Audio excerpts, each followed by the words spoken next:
takšni hudi masovni dogodki niso stvar trenutnega nagiba, temveč gre za proces pri povzročitelju, pri kateremu se krepi krizno stanje in hkrati pa pravzaprav spremlja to krizno stanje tudi eskalacija nasilnega vedenja. Potem pa zadostuje samo en zelo droben sprožilni dejavnik, ko se dejansko pa taka situacija zgodi.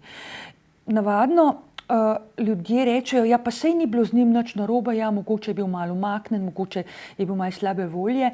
No, v resnici ni čisto tako. V resnici mi lahko prepoznamo tovrstna dogajanja tudi od zunaj, predvsem pa lahko ljudi nagovorimo, da se v stanju stiske obrnejo po pomoč, da ne pride do pravzaprav tako daleč, da ni več možnosti rešitve. In recimo jaz zelo opozarjam, da ne psihiatriziramo.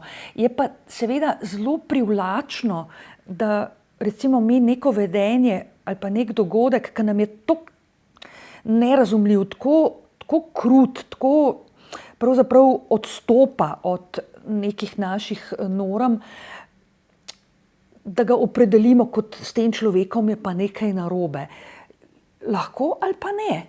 Ne vemo pravzaprav, kaj se s tem človekom pravzaprav dogaja. Se pravi, ne smemo dajati nalepk. Češ to pa je, da je duševna motnja, ali pa to je pa, ne. Namreč mi na ta način, če mi takšna vedenja opredeljujemo, da so težave v duševnem zdravju, s tem mi stigmatiziramo težave v duševnem zdravju dodatno in ljudi še dodatno odvračamo od iskanja pomoči, še dodatno jim težo nalagamo, češ, ne,